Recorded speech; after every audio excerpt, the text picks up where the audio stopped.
ओम शांति। सफलता प्राप्त करने का सहज और निजी साधन आज बाबा हम बच्चों को बता रहे हैं कि अपना सब कुछ सफल करो।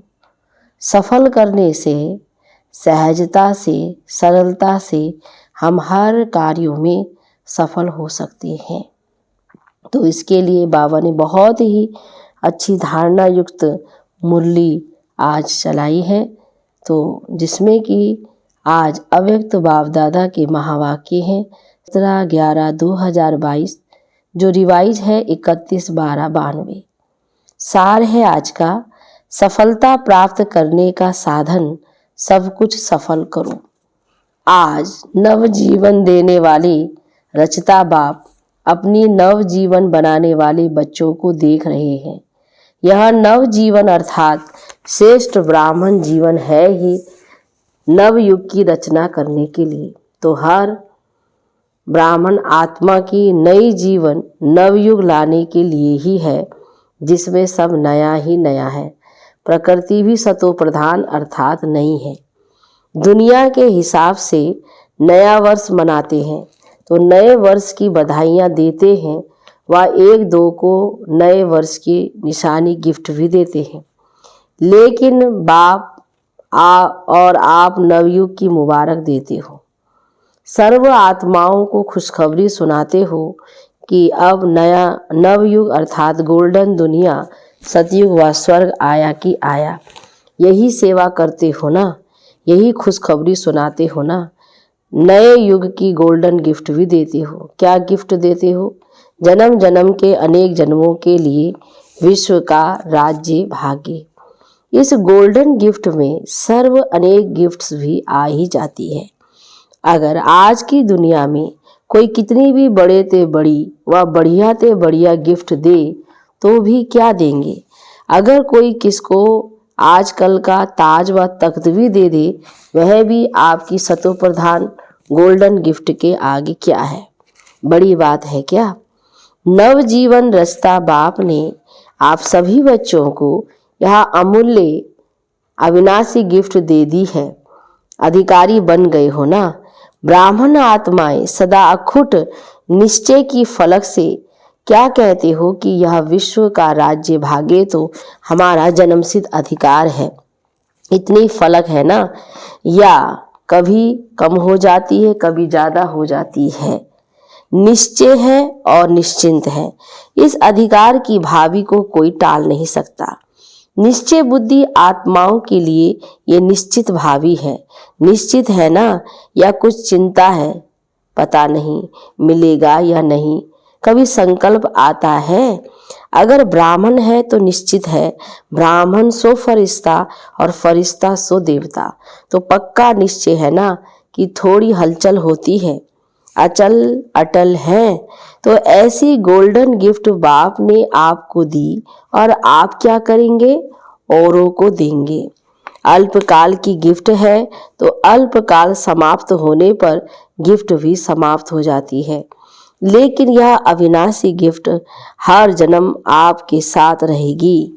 तो वास्तविक मनाना तो नव युग का ही मनाना है, लेकिन इस संगम युग में हर दिन ही मनाने का है, हर दिन मौज में रहने का है, हर दिन खुशी के झूले में झूलने का है। बाबा कहते विशेष रूप से नए साल की बाबा मुरली चला रहे हैं, तो उसमें बाबा ने यही समझाने हमें दी है कि एक दिन की खुशी नहीं है। संगम युग यानी खुशियों का बहार, खुशियों का दिन, खुशियों का समय। तो हर दिन खुशी के झूले में झूलने का व खुशी में नाचने का है, अविनाशी गीत गाने का है। इसलिए ब्राह्मण जीवन का हर दिन मनाते रहते हो। हर दिन ब्राह्मणों के लिए उमंग उत्साह उमंग बढ़ाने वाला उत्सव है। इसलिए यादगार रूप में भी भारत में अनेक उत्सव मनाते रहते हैं। ये प्रसिद्ध है कि भारत में साल के सभी दिन मनाने के हैं, और कहाँ भी इतने उत्सव नहीं होते जितने भारत में होते हैं। तो ये आप ब्राह्मणों के हर दिन मनाने का यादगार बना हुआ है। इसलिए नए वर्ष का दिन भी मना रहे हो, नया वर्ष मनाने के लिए आए हो, तो सिर्फ एक दिन मनाएंगे? बाबा ने पूछा, पहले तारीख खत्म होगी तो मनाना भी खत्म हो जाएगा। आप श्रेष्ठ आत्माओं का नया जन्म अर्थात इस ब्राह्मण जन्म की श्रेष्ठ राशि है। हर दिन मनाना, हर दिन उत्सव। आपकी जन्म पत्री में लिखा हुआ है कि हर दिन सदा श्रेष्ठ ते श्रेष्ठ होना है। आप ब्राह्मणों की श्रेष्ठ राशि है कि सदा उड़ती कला की। ऐसे नहीं कि 2 दिन बहुत अच्छे और फिर 2 दिन के बाद थोड़ा फर्क होगा। मंगल अच्छा रहेगा, गुरुवार उससे अच्छा रहेगा, शुक्रवार फिर विघ्न आएगा। ऐसी राशि आपकी है क्या? तो जो हो रहा है वह भी अच्छा और जो होने वाला है वह और अच्छा। तो इसको कहते हैं ब्राह्मणों के उड़ती कला की राशि। ब्राह्मण बनना माना कि हर दिन अच्छा। तो बाबा आज विस्तारित रूप से बहुत अच्छी रीति से हम बच्चों को समझाने दे रहे हैं। ब्राह्मण जीवन की राशि बदल गई क्योंकि नया जन्म हुआ ना। तो इस वर्ष हर रोज अपनी श्रेष्ठ राशि को देख प्रैक्टिकल में लाना। दुनिया के हिसाब से यह नया वर्ष है और आप ब्राह्मणों के हिसाब से विशेष अव्यक्त वर्ष मना रहे हो। नया वर्ष अर्थात अव्यक्त वर्ष का आरंभ हो रहा है ना। जनवरी मार्च हमारे ब्रह्मा बाबा का विशेष समय चलता है, जिसमें कि हमारा बाबा जो है अव्यक्त हुए यानी संपूर्णता को प्राप्त किए थे। तो बाबा ने यह भी स्मृति दिलाई। तो इस नए वर्ष का व अव्यक्त वर्ष का विशेष स्लोगन सदा यही याद रखना कि सदा सफलता का विशेष साधन है। हर सेकंड को, हर श्वास को, हर खजाने को सफल करना। सफल करना ही सफलता का आधार है। किसी भी प्रकार की सफलता, चाहे संकल्प में, बोल में, कर्म में, संबंध संपर्क में, सर्व प्रकार की सफलता अनुभव करना चाहते हो तो सफल करते जाओ, व्यर्थ नहीं जाए। चाहे स्व के प्रति सफल करो, चाहे और आत्माओं के प्रति सफल करो, तो ऑटोमेटिकली सफलता की खुशी की अनुभूति करते रहेंगे। क्योंकि सफल करना अर्थात वर्तमान के लिए सफलता और भविष्य के लिए जमा करना है। तो जितना इस जन्म में समय सफल करते हो तो समय की सफलता के फलस्वरूप राज्य भाग्य का फल यानी पूरा समय राज्य अधिकारी बनते हो। हर श्वास संकल्प करते हो, इसके फलस्वरूप अनेक जन्म सदा स्वस्थ रहते हो। कभी चलते चलते श्वास बंद नहीं होगा, हार्ट फेल नहीं होगा। 1 गुणा का 1000 गुणा सफलता का अधिकार प्राप्त करते हो। तो इसी प्रकार से सर्व खजाने सफल करते रहते हो। इसमें भी विशेष ज्ञान का खजाना सफल करते हो। ज्ञान अर्थात समझ। इसके फलस्वरूप ऐसे समझदार बनते हो जहाँ भविष्य में अनेक वजीरों को राय नहीं लेनी पड़ती। स्वयं ही समझदार बन राज्य भाग्य चलाते हो। दूसरा खजाना है सर्व शक्तियों का खजाना। जितना शक्तियों के खजानों को कार्य में लगाते हो, सफल करते हो, उतना आपके भविष्य राज्य में कोई शक्ति की कमी नहीं होती है। यानी सर्व शक्तियां स्वतः ही अखंड, अटल, निर्विघ्न कार्य की सफलता का अनुभव कराती है। कोई शक्ति की कमी नहीं। धर्म सत्ता, राज्य सत्ता दोनों ही साथ साथ रहती है। और तीसरा है फिर सर्व गुणों का खजाना। इसके फलस्वरूप ऐसे गुणमूर्त बनते हो जो आज लास्ट समय में भी आपके जड़ चित्र का गायन सर्व गुण संपन्न देवता के रूप में हो रहा है। तो ऐसे हर एक खजाने की सफलता के फलस्वरूप का मनन करो, समझा। आपस में इस पर रुझान करना। तो इस अव्यक्त वर्ष में सफल करना और सफलता का अनुभव करते रहना। बाबा ने कहा ये पूरा अव्यक्त दिवस जनवरी मास सफल कैसे करना है और सफलताओं को कैसे अनुभव करते रहना है, उस पर बाबा ने कहा ये पूरा चिंतन चलना है। यह अव्यक्त वर्ष विशेष ब्रह्मा बाबा के स्नेह में मना रहे हो तो स्नेह की निशानी है। जो स्नेही को प्रिय वह स्नेह करने वाले को भी प्रिय हो। तो ब्रह्मा बाप का स्नेह किससे रहा? मुरली से। सबसे ज्यादा प्यार मुरली में रहा हो ना, तब तो मुरलीधर बना। भविष्य में भी इसलिए मुरलीधर बना। मुरली से प्यार रहा तो भविष्य श्री कृष्ण रूप में भी मुरली निशानी दिखाते हैं। तो जिससे बाप का प्यार रहा उनसे प्यार रहना, ये है प्यार की निशानी। सिर्फ करने वाले नहीं, ब्रह्मा बाप बहुत प्यारा था भी और है भी, लेकिन निशानी जिससे ब्रह्मा बाप का प्यार रहा अब भी उससे प्यार सदा दिखाई दे, इसको कहेंगे ब्रह्मा बाप के प्यारे, नहीं तो कहेंगे नंबरवार प्यारे। नंबर वन नहीं कहेंगे, नंबरवार कहेंगे। अव्यक्त वर्ष का लक्ष्य है बाप के प्यार की निशानियां प्रैक्टिकल में दिखाना, यही मनाना है, जिसको दूसरे शब्दों में कहते हो बाप समान बनना। जो भी कर्म करो विशेष अंडरलाइन करो कि कर्म के पहले, बोल के पहले, संकल्प के पहले चेक करो कि ये ब्रह्मा बाप समान है, ये प्यार की निशानी है। फिर संकल्प को स्वरूप में लाओ, बोल को मुख से बोलो, कर्म को कर्म इंद्रियों से करो। तो पहले चेक करो फिर प्रैक्टिकल करो। ऐसे नहीं सोचो तो सोचा नहीं तो था लेकिन हो गया, सोचा तो नहीं। ब्रह्मा बाप की विशेषताएं विशेष यही है, जो सोचा वह किया, जो कहा वह किया। चाहे नया ज्ञान होने के कारण अपोजिशन कितनी भी रही, लेकिन अपने स्वमान की स्मृति से, बाप के साथ की समर्थी से और दृढ़ता निश्चय के शस्त्रों से, शक्ति से अपनी पोजीशन की सीट पर सदा अचल अडोल रहो। तो जहाँ पोजीशन है वहाँ ऑपोजिशन क्या करेगी? अपोजिशन पोजीशन को दृढ़ बनाती है, हिलाती नहीं, और दृढ़ बनाती है, जिसका प्रैक्टिकल विजयी बनने का सबूत स्वयं आप हो और साथ साथ चारों ओर की सेवा का सबूत है। तो पहले कहते थे ये धमाल करने वाले हैं, वे अब कहते हैं कमाल करके दिखाए हैं। तो ये कैसे हुआ? अपोजिशन को श्रेष्ठ पोजीशन से समाप्त कर दिया। बाबा कहते पहले के लोग क्या करते, ये लोग तो खाली धमाल करते रहते हैं, एक दूसरे को तोड़ते रहते हैं, लेकिन अब समझते हैं कि ये तो कमाल करते हैं। तो अब इस वर्ष में क्या करेंगे? जैसे ब्रह्मा बाप ने निश्चय के आधार पर, रूहानी नशे के आधार पर निश्चित भावी के ज्ञाता बन सेकंड में सब सफल कर दिया, अपने लिए नहीं रखा, सफल किया, जिसका प्रत्यक्ष सबूत देखा कि अंतिम दिन तक तन से पत्र व्यवहार द्वारा सेवा की। अंत तक का हम लोग अनुभव सुनते हैं बाबा का कि बाबा ने अंत तक की जितने भी बच्चे के पत्र आए थे, खत आए थे, सब का बाबा उत्तर लिख कर गए। मुख से महावाक्य उच्चारण किए, अंतिम दिवस भी समय सफल, शरीर को सफल किया। तो स्नेह की निशानी है सफल करना। सफल करने का अर्थ ही है श्रेष्ठ तरफ लगाना। तो जब सफलता का लक्ष्य रखेंगे तो व्यर्थ स्वतः ही खत्म हो जाएगा। जैसे रोशनी से अंधकार स्वतः ही खत्म हो जाता है। अगर यही सोचते रहो कि अंधकार को निकालो तो टाइम भी वेस्ट, मेहनत भी वेस्ट। ऐसी मेहनत नहीं करो। आज क्रोध आ गया, आज लोभ आ गया, आज व्यर्थ सुन लिया, बोल दिया, आज व्यर्थ हो गया, इसको सोचते सोचते मेहनत करते दिल शिकस्त हो जाएंगे। लेकिन सफल करना है, इस लक्ष्य से व्यर्थ स्वतः ही समाप्त खत्म हो जाएगा। ये सफल का लक्ष्य रखना मानो रोशनी करना है, तो अंधकार स्वतः ही खत्म हो जाएगा।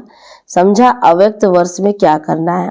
बाप दादा भी देखेंगे कि नंबर 1 प्यारे बनते हैं या नंबरवार प्यारे बनते हैं। सभी नंबर 1 बनेंगे। डबल विदेशी क्या बनेंगे? नंबर 1 बनेंगे ना। नंबर 1 कहना बहुत सहज है, लेकिन लक्ष्य दृढ़ है तो लक्षण अवश्य आते हैं। लक्ष्य लक्षण को खींचता है। अब आपस में प्लान बनाना, सोचना। बाप दादा खुश है अगर सब नंबर 1 बन जाए तो बहुत खुश है। फर्स्ट डिवीजन तो लंबा चौड़ा है, बन सकते हो। फर्स्ट डिवीजन में सब फर्स्ट होते हैं। तो नए वर्ष की ये मुबारक हो कि सभी नंबर 1 बनेंगे। व्यर्थ पर विन करेंगे तो 1 आएंगे, व्यर्थ पर विन नहीं करेंगे तो 1 नहीं बनेंगे। अभी तो व्यर्थ का खाता है, किसका संकल्प में, किसका बोल में, किसका पे संबंध संपर्क में। अभी पूरा खाता खत्म नहीं हुआ है, इसलिए कभी कभी निकल आता है, लेकिन लक्ष्य अपनी मंजिल को अवश्य प्राप्त कराता है। व्यर्थ को स्टॉप कहो और स्टॉप हो जाए। जब स्टॉप करने की शक्ति आएगी तो जो पुराने खाते का स्टॉक है वो खत्म हो जाएगा।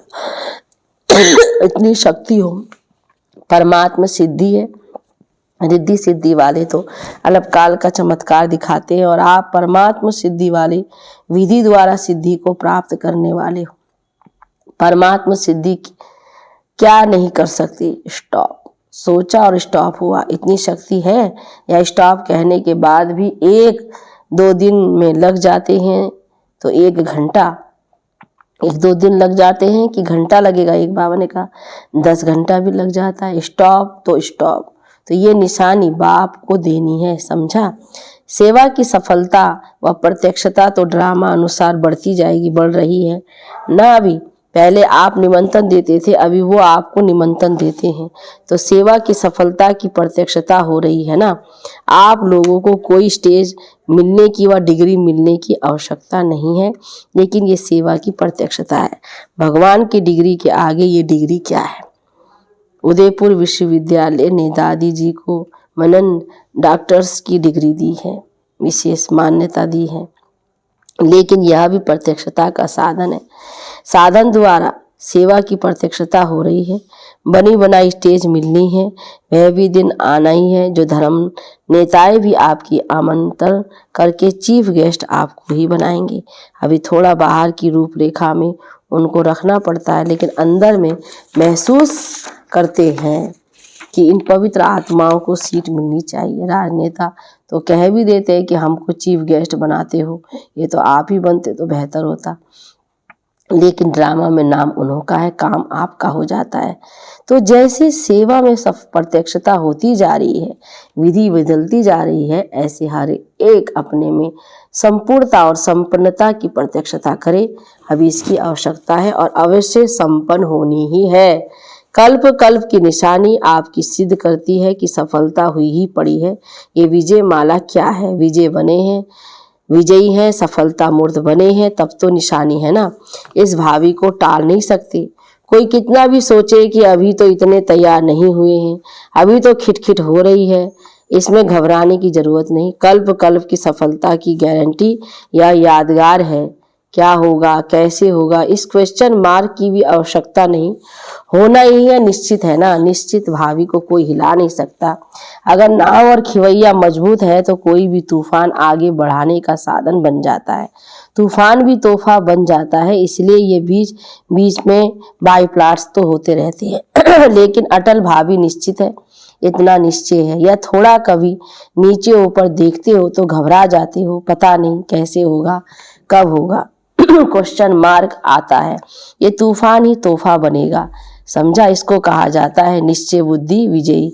सिर्फ फॉलो फादर। अच्छा, सर्व अटल निश्चय बुद्धि विजयी आत्माएं, सदा हर खजानों को सफल करने वाली सफलता मूर्त आत्माएं, सदा ब्रह्मा बाप को हर कदम में सहज फॉलो करने वाली, सदा नई जीवन और नवयुग की स्मृति में रहने वाली समर्थ आत्माएं, सदा स्वयं में बाप के स्नेह की निशानियों को प्रत्यक्ष करने वाली विशेष आत्माओं को श्रेष्ठ परिवर्तन की अव्यक्त वर्ष की मुबारक हो। याद, प्यार और नमस्ते। अच्छा, मीठे मीठे सिकिलदे बच्चों प्रति माता पिता बाप दादा का याद, प्यार और गुड मॉर्निंग। रूहानी बाप की रूहानी बच्चों को नमस्ते बाबा, नमस्ते। दादियों से मुलाकात। ड्रामा का दृश्य देख हर्षित हो रही ना। वाह ड्रामा, वाह वाह बाबा वाह। ये गीत अनादि अविनाशी चलते रहते हैं। बच्चे बाप को प्रत्यक्ष करते हैं और बाप शक्ति सेना को प्रत्यक्ष करते हैं। अच्छी सेवा रही, नई रूपरेखा तो होनी ही है। ऐसे ही सबके मुख से बाबा बाबा सब निकलता रहे, क्योंकि विश्व पिता है तो ब्राह्मण आत्माओं के दिल से मुख से तो बाबा निकलता ही है लेकिन सर्व आत्माओं के दिल से व मुख से बाबा निकले तब तो समाप्ति हो ना। चाहे ओह प्रभु के रूप में निकले, चाहे वाह बाबा के रूप में निकले, लेकिन तब निकले ना, तब तो समाप्ति हो ना। चाहे ओह प्रभु हो, लेकिन बाबा शब्द का परिचय मिलना तो है ही। तो अभी यही सेवा का साधन अनुभव किया कि एक माइक कितनी सेवा कर सकता है। संदेश देने का कार्य तो हो ही जाता है ना। तो अभी माइक तैयार करने के लिए ये राजस्थान के राज्यपाल डॉक्टर एम चिन्ना रेड्डी सैंपल है, फिर भी माइक तैयार करने में भारत ने नंबर तो ले ही लिया। ऐसे तैयार करना है। अभी राजस्थान का माइक आबू ने तैयार किया है, राजस्थान ने नहीं, तीर तो आबू से लगाना। अच्छा, वरदान में परमात्मा प्यार और अधिकार की अलौकिक खुशी व नशे में रहने वाली सर्व प्राप्ति संपन्न भाव। जो बच्चे बाप के साथ सदा कंबाइंड रहे, प्यार से कहते हैं मेरा बाबा, तो उन्हें परमात्मा अधिकार प्राप्त हो जाता है। बेहद का दाता सर्व प्राप्तियों से संपन्न कर देता है, तीनों लोकों के अधिकारी बन जाते हैं। फिर यही गीत गाते कि पाना था वो पा लिया, अभी कुछ पाने को नहीं रहा। उन्हें 21 जन्मों की गारंटी कार्ड मिल जाता है। तो यही अलौकिक खुशी और नशे में रहो कि सब कुछ मिल गया। स्लोगन में साधनों के आधार पर साधना ना हो, साधन साधनों में विघ्न रूप ना बने। तो आज का सोमान रहेगा, मैं सर्व प्राप्ति संपन्न आत्मा हूँ। अच्छा, ओम शांति, ओम शांति, ओम शांति।